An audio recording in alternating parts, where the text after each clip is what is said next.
Today we will discuss a powerful technique for finding antiderivatives and thus evaluating integrals, and it's called substitution.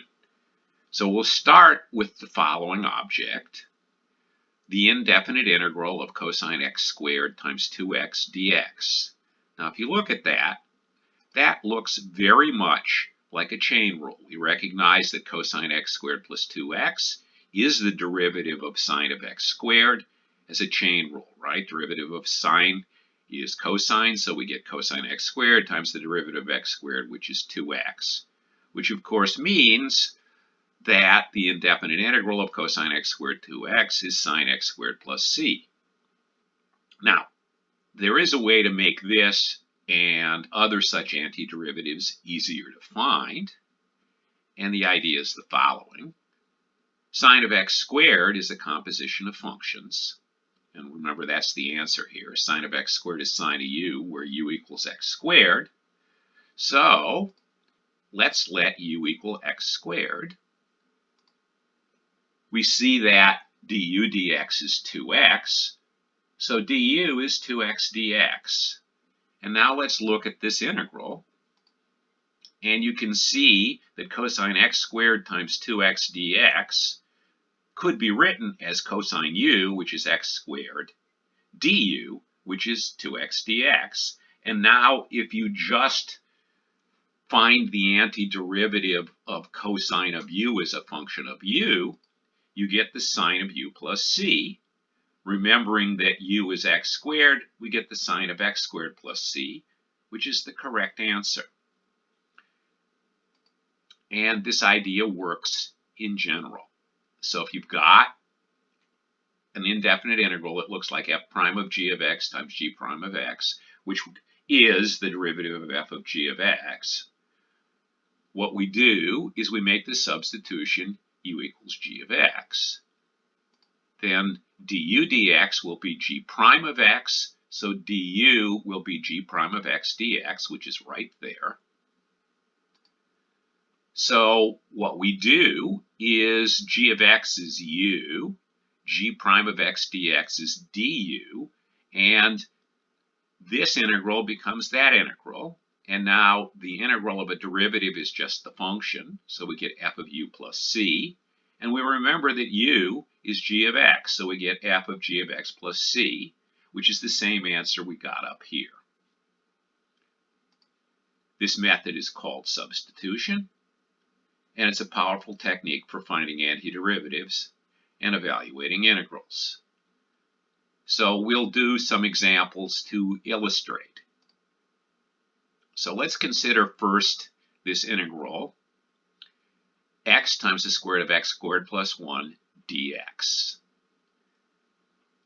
Now, we could rewrite this as 1/2 times 2x times the square root of x squared plus 1 dx. And the idea here is that if you let u equals x squared plus 1, du dx will be 2x, and du will be 2x dx. So what this process did is there's a u, there's your du, and there's this 1/2.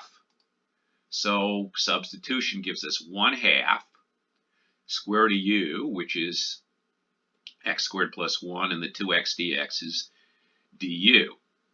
And this is an integral we can do. However, we can do this algebraically in a simpler fashion without doing this manipulation ahead of time. The idea is if we let u equals x squared plus 1, which is what we're taking the square root of, du dx is 2x, and du is 2x dx. Now, if you look in the integral, you'll see there is an x dx. And what we do is we take this expression and just divide by 1/2, and we've got 1/2 du equals x dx. And we can just replace the x dx with the 1/2 du. And x dx becomes 1/2 du. Square root of x squared plus 1 becomes the square root of u. And this is exactly what we got up here without having to do this manipulation ahead of time. So the idea was make a substitution, look to see what comes out for du, look to see what's actually in the integral, which is this x dx, and adjust. Now, this works very well when the adjustment is multiplying and dividing by a constant. It does not work very well at all when the adjustment involves multiplying by the variable. Okay, and now finally, let's actually do the integral. 1/2 square root of u du is 1/2 u to the 1/2. Antiderivative of u to the 1/2 is u to the 3/2 over 3/2 plus c.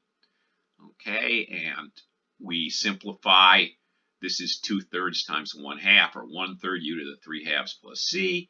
And then remembering that u is x squared plus 1, we get 1/3 x squared plus 1 to the 3/2 plus c. Another example. Integral sine cubed of x cosine x dx. Now, there are two clues as to the right substitution here.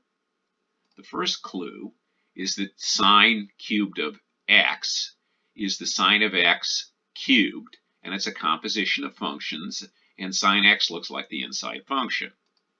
The second clue is that that substitution, sine x, when you take the derivative, you get cosine x. So cosine x dx will be du if u equals sine x, and if you look at the integral, there's your cosine x dx. So we make our substitution u equals sine x, du dx is cosine x, and du is cosine x dx. And you can see that we're going to put a u into for here, that'll be a u cubed, and that's going to be your du. So sine cubed x cosine x dx becomes u cubed du. And now finding an antiderivative for u cubed is easy. It's u to the 4th over 4 plus c. And then we remember that u is sine x, so we get sine to the 4th x over 4 plus c. Now this last example is a little more complicated, and it also illustrates the fact that sometimes there's more than one substitution that works. So here we want to evaluate x times the square root of x minus 1 dx. And the first method is we're going to let u equal x minus 1. So this will become the square root of u. Du dx is thus 1, and du is dx. So that takes care of this. This will be the square root of u. That'll be du. What do we do about x? Well, u is x minus 1, so u plus 1 is x. And we're going to be able to replace everything in the integral in terms of x and get something in terms of u. Now, this is absolutely crucial. You cannot do one of these integrals if you've got a mix of u's and x's in here. It has to transform entirely to the variable u. And that's why we needed to do this. Otherwise, we would have had x times the square root of u du. You can't do that. But since x is u plus 1, you've got u plus 1 times the square root of u du. It has transformed entirely. Now, square root of u is u to the 1/2. So we can multiply this thing out. U to the 1/2 times u is u to the 3/2. U to the 1/2 times 1 is u to the 1/2. These are both easy to find antiderivatives for. This becomes u to the 5/2 over 5/2. This becomes u to the 3/2 over 3/2 plus c. And now a little algebra. Dividing by 5/2 is the same as multiplying by 2/5. Dividing by 3/2 is the same as multiplying by 2/3. And we recall that u is x minus 1, so finally we get 2/5 x minus 1 to the 5/2 plus 2/3 x minus 1 to the 3/2 plus c is our answer. Now there's another way to do this integral via substitution, and that new method is to let u squared equal x minus 1. The idea being the square root of u squared is going to be u, so this square root will go away. Now this substitution is exactly equivalent to u equals the square root of x minus 1. Square both sides here, you get this. But writing it in the fashion u squared equals x minus 1 actually makes it easier to do the substitution. So what we do is we differentiate this expression implicitly as a function of x. And u squared becomes 2u du dx. Derivative of x minus 1 is 1.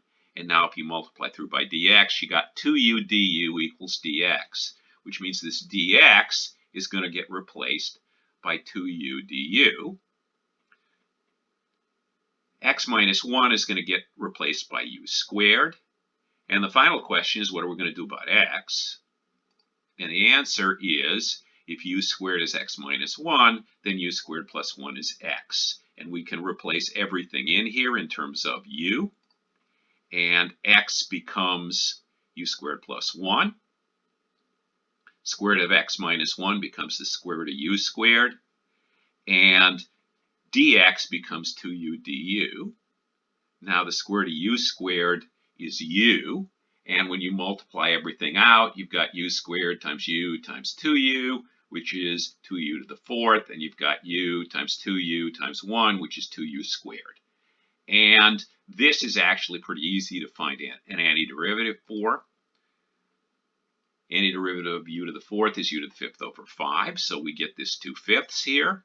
Antiderivative of u squared is u cubed over 3. So we get that. And now we remember that the substitution u squared equals x minus 1 is equivalent to u equals the square root of x minus 1, which is u equals x minus 1 to the 1/2. We put that in for u, and what we get is 2/5 x plus 1 to the 5/2, because u is x minus 1 to the 1/2 to the 5th is the 5/2. Same idea here, u cubed becomes x minus 1 to the 3/2 plus c, which is the answer that we got previously.